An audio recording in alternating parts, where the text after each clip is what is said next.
Quanto cobrar no reforço escolar? Essa é a dúvida de muitas meninas e nesse vídeo aqui eu vou contar um pouco para vocês como eu faço para poder selecionar os valores e algumas outras observações que precisam ser ditas.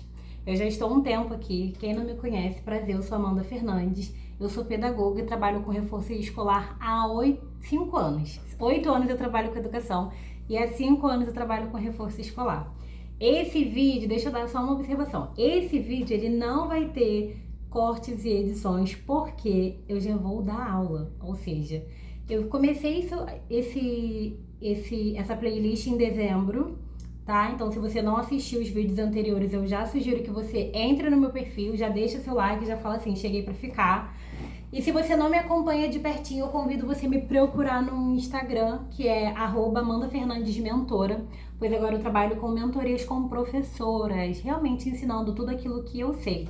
Eu coloquei esse formato aqui gratuito no YouTube porque eu aprendi muita coisa no YouTube. Então, mais do que justo, eu realmente retribuir isso de alguma forma, até porque se a gente está procurando essa renda extra, né, como professora, significa que estamos procurando melhorar a renda. Então, assim, se você, Amanda, eu já tenho uma renda, tô legal, consigo pagar uma mentoria para você me ajudar de pertinho, aí beleza, aí você consegue pagar. Caso não, fique por aqui que o que não vai faltar é informação. Eu já tinha colocado aqui em dezembro as anotações de todos os vídeos que eu iria fazer. Então, eu fiz o primeiro de como começar, o segundo foi como divulgar, esse terceiro é quanto cobrar e depois aulas particulares versus aulas coletivas. Vamos lá, quanto cobrar? Tudo vai depender do público. Eu falei isso num vídeo anterior sobre o seu público. Você precisa ver exatamente quem é o seu público. Se o seu público ele vai ser crianças de aulas de rede pública é um, e se você vai atender crianças de rede particulares é outro. O porquê? Na maioria das vezes, como eu já havia explicado, as crianças de rede pública, você já sabe que aquela família ali, talvez ela não tenha uma condição financeira para custear com uma aula de um valor exacerbado. Na escola particular, digamos que os pais eles veem a educação mais do que a da escola pública, é o que eu vejo com a minha experiência, tá? Não dá para generalizar porque varia muito de família para família. Eles já veem a importância da educação. Então, na escola particular, eu sinto que a exigência ela é maior. E na escola pública, os pais eles não acompanham tanto de perto, na maioria das vezes porque trabalham, porque realmente não entende. Então, assim, faça um bom trabalho, independente do público que você vai atender. Eu já trabalhei com crianças particulares, mas de rede pública, mas o meu maior nicho é de escola particulares, porque eu trabalho em escola particular. Então, eu acabo recrutando alguns alunos de lá, às vezes eu faço trocas com alguns pais, e eles me acompanhando pelas redes sociais, eles gostam do meu trabalho e contratam os meus serviços. O que eu sugiro que você faça antes mesmo de começar a destinar um preço. Coloque um valor que você acha considerável. Só, por favor, não cobre menos do que R$ 30 a sua hora aula. Amanda, eu não tenho base nenhuma. Pega seus 30, põe sua hora em R$ 30. No mínimo, isso é o mínimo. Gente, isso é o mínimo. Fala comigo. Mínimo. R$ 30 a sua hora aula. E aí, você vai destinando, se você vai dar 1 hora de aula, se você vai dar 1 hora e meia. Então, se você escolher dar 1 hora e meia, a sua hora no dia, ela não pode ser R$ 30. Vai ter que ser 45, porque vai ser 30 de 1 hora e os 15 juntando dá 45. Não ficou difícil, vocês conseguiram entender, eu tenho certeza. Isso para aulas coletivas, tá? Que aí você consegue atender mais de um aluno. Eu, particularmente, não sugiro que você atenda crianças de aulas particulares todos os dias, a não ser que seja uma exceção. Por quê? A criança fica cansada e você também. Quando eu atendi todos os dias e com valor bem acessível, foi na pandemia, quando eu comecei. Ou seja, as crianças eles não tinham a rotina da escola, eles só tinham a rotina da minha casa, que era para ir para estudar, e na época eu era conhecida como Tia Amanda. Então, nesse quesito, tudo bem, a criança não vai para a escola. Agora, se a criança vai regularmente para a escola, eu não sugiro que ela vá regularmente para a sua casa. tá? Para a sua casa ou para o seu espaço onde você vai atender. Fica cansativo para você e fica cansativo para outra criança, para a criança. Mas o que você precisa ter é uma tabela de preços. E aí, quando esse responsável ele entrar em contato com você, você precisa dar para ele as sugestões. Um exemplo. Ai, Amanda, cobrar menos do que R$ 30 a minha hora fica muito puxado para esse pai. O que você faz, que é o que eu também faço. Eu sempre faço contratos, tá? Então eu tenho contratos trimestrais, semestrais e anual. Quanto maior for o tempo de contrato, menor vai sendo essa mensalidade. Mas em compensação, você tem um prazo maior para receber aquele dinheiro. Porque reforço, gente, se as coisas apertar, dependendo do responsável, vai ser a primeira coisa que ele vai tirar. Então, assim, você se precaver, tá? E o que você pode fazer também é diferenciar os valores com a quantidade de dias. Um exemplo, 2 vezes na semana eu cobro X, 3 vezes na semana eu cobro Y. Você tá entendendo? Pode surgir a possibilidade do responsável querer contratar o pacote fechado, sendo de 3 vezes na semana e 2 vezes na semana. E fica a seu critério aceitar ou não. Eu particularmente acho cansativo. Hoje eu não faço mais isso, mas é uma coisa que eu já fiz. E todas as minhas mentoradas que estão começando e que elas falem assim, ai Amanda, pra mim vale a pena porque eu realmente preciso do dinheiro. Depois de um tempo, elas vão vendo que fica extremamente cansativo, a aula não flui como queria, a criança não produz tanto e elas ficam cansadas. Então, assim, por experiência do que eu vejo das minhas mentoradas. Aula todos os dias, se a criança tem a frequência de ir para a escola, fica sobrecarregado, tá? Então, você faz isso. Depois, você precisa analisar a sua redondeza. Sendo que o valor da sua redondeza, ele não pode ser igual ao seu, tá? Ou seja, você precisa ver também qual é o tipo de produto que você está oferecendo. Se os pais não têm como saber o que você sabe, como você executa tudo, se você não tem uma vitrine para expor assim, esse daqui é o estilo do meu trabalho, dificilmente você consegue manter um valor acima da média. O porquê que eu digo isso? Eu tenho a página do Recanto do Saber. Antes eu era conhecida como Tia Amanda, depois eu transferi para o Recanto do Saber, até com o pedido dos alunos, e eu já falei isso em outros vídeos. Ali eu consigo compartilhar o meu trabalho, as informações que eu sei, as observações que eu vejo nos alunos, as atividades que eu faço com eles, datas comemorativas, passeios. Então, o meu reforço escolar, ele é diferenciado dos demais. Então, assim, a fulana, um exemplo chulo, tá? A fulana cobra 150 e a criança vai todos os dias. Só que a fulana, ela só dá aula particulares e ela só dá aula de reforço e a sala dela tem 15 alunos. Então, assim, pra mim não compensa. Eu sempre atendo no máximo 8 alunos por vez. Então, assim, eu prefiro ter uma quantidade de alunos reduzida e poder cobrar um preço maior do que ter uma aluna cheia e cobrar um preço menor. Ou por que eu digo isso? Questão de lógica, você precisa passar por cada aluno. Todos eles ali merecem o seu atendimento, eles merecem desenvolver aquilo ali. Então, não vai na ganância do dinheiro, vai na ganância do que você consegue oferecer para aquele aluno, quantidade de tempo que você consegue oferecer para a demanda de alunos. Se for alunos de séries muito distantes, um exemplo, criança do 1º, criança do 5º ano, gente, há um hiato muito grande. Você não vai falar com a criança do 1º igual você vai falar com a criança do 5º. Então, reduz esse número, coloca no máximo 5. Ou faça uma separação. Um exemplo, na época, eu comecei a atender segunda, quarta e sexta. Eu não atendia as terças e quinta porque eu ainda estava terminando a minha faculdade. O que eu fiz? As segundas, quarta e sexta eu dividi por turma, tá? Então, no primeiro horário, estudavam os mais velhos. Então, estudavam do 3º ao 5º ano. Eles estudavam de 8h30 a 9h45, tá? E aí, 10 horas, entravam as crianças de 1º a 2º ano. Dependendo da dificuldade da criança, por exemplo, a criança tá no 3º ano, mas ainda tem muita dificuldade para ler, eu colocava ela nessa turminha de mais tarde também. Por quê? Eu vou estar trabalhando a alfabetização. Então, entre um aluno e outro, eu não tenho uma distância muito grotesca e eles conseguem, às vezes, aprender com a atividade do outro. Um exemplo. eu falava muito com uma aluna sobre o som da letra V. E aí, quando o outro foi estudar, ele, então era isso que você estava falando com ela, sabe? Então, aproximava. Isso eu sugiro que vocês façam. E aí, você não precisa encher essa turma. Então, assim, digamos assim, você tem 10, você vai fazer, Amanda, eu vou trabalhar 2 horas e vou atender 10 alunos. Cara, não faz isso. Divide 5 para cá e 5 para lá. Conversa com os pais, explica para eles o porquê da divisão e com certeza eles vão aceitar. Talvez não, o que pode acontecer? A logística do responsável não bater com a sua agenda.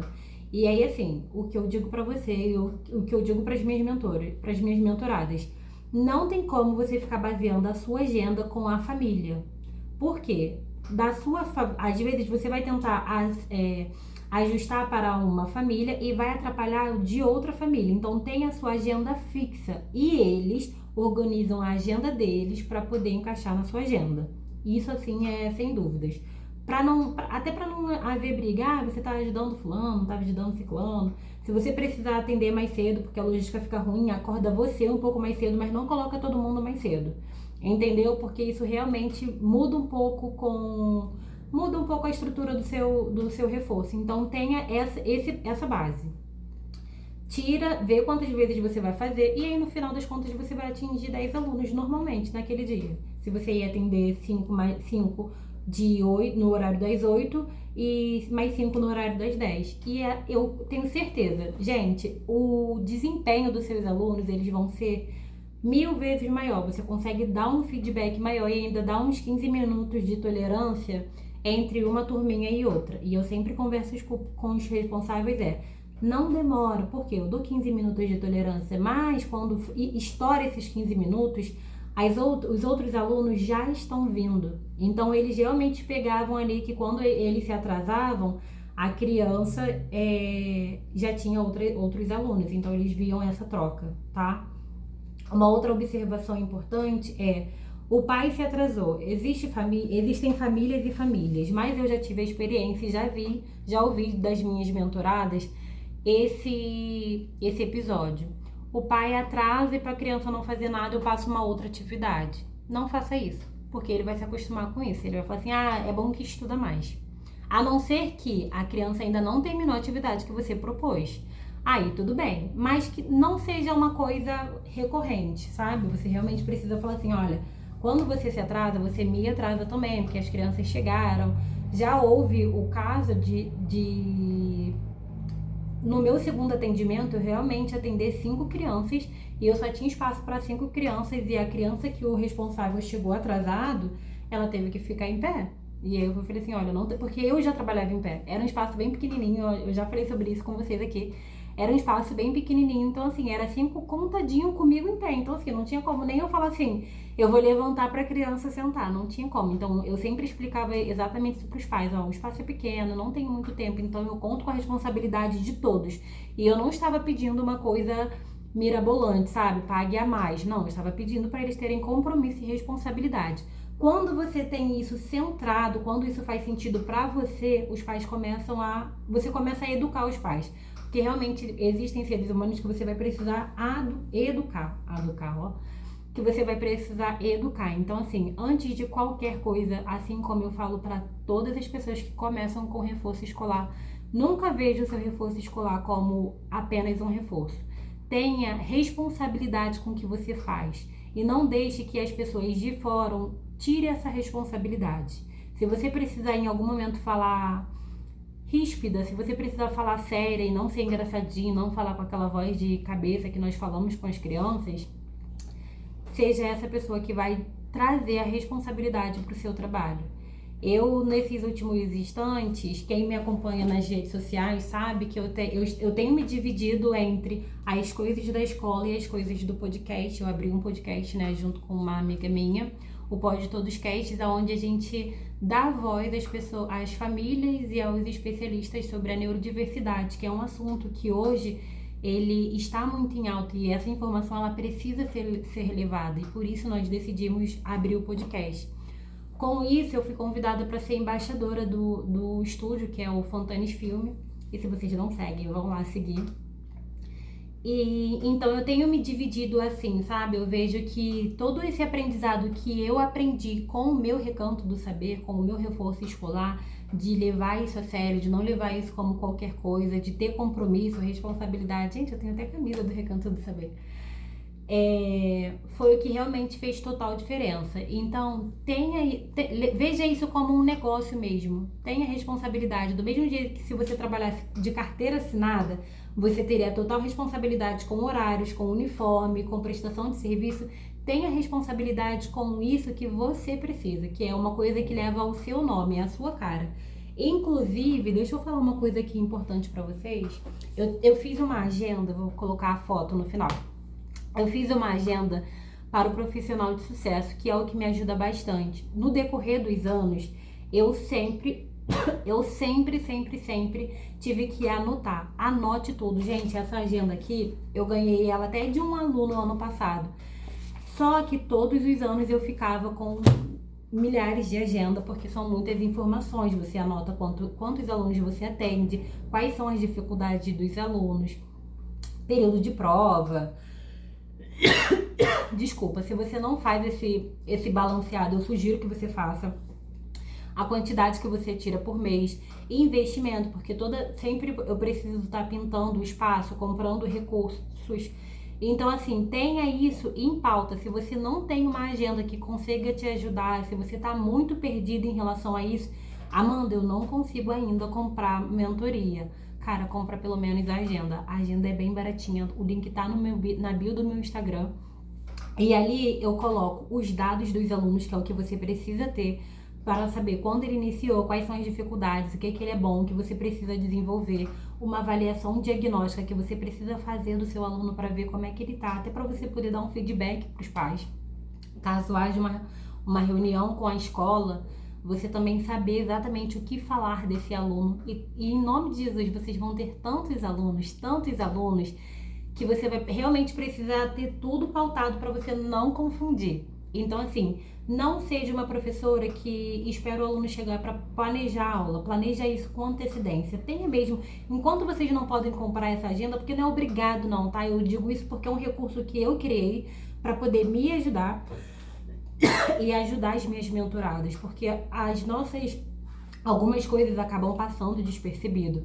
E quando ele já tá ali bonitinho para você poder preencher, para você também investir em você, porque você precisa fazer cursos, você precisa se atualizar. E quando você tem ali um espaço certinho para isso, você acaba não se sentindo perdida. Ai, Amanda, eu moro muito longe. Tem o formato PDF na Hotmart. Então, assim, você pode pagar, pode imprimir e você pode fazer o uso quantas vezes for necessário. É uma coisa bem acessível, tá? Então, assim, tenha o controle de tudo que você está fazendo, da quantidade de alunos, a quantidade de dinheiro que está entrando, a quantidade de dinheiro que você está investindo.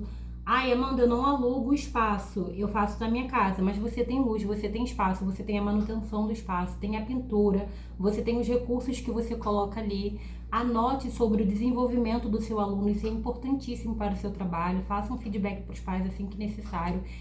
Separe um tempo para você também investir em você, em conhecimento, em um artigo diferente, fazer um curso. Esse dinheiro de você fazer um curso, de você investir no espaço, trocar uma decoração, fazer uma lembrancinha para o Dia das Crianças, fazer uma festa do Dia das Crianças, fazer um passeio, ele não necessariamente precisa sair do seu bolso. Se você tiver uma organização financeira, isso vai sair exatamente do bolso dos pais dos alunos de vocês. Reserve uma quantia todo mês. No momento você vai precisar, e aí você não precisa desfalcar de uma forma tão grande. Tenha responsabilidade e faça tudo do jeito certo. Se você não sabe o jeito certo, continue pesquisando aqui. E qualquer coisa, gente... Ai, Amanda, eu te mandei mensagem. Eu sempre respondo esses comentários aqui, tá? Mas caso eu demore responder, vai lá no meu Instagram, que eu sempre estou ativa lá. Eu coloco meu dia a dia lá, compartilho alguns pensamentos lá, principalmente sobre o reforço escolar. E amanhã eu volto com mais vídeos. Beijo, tchau, tchau.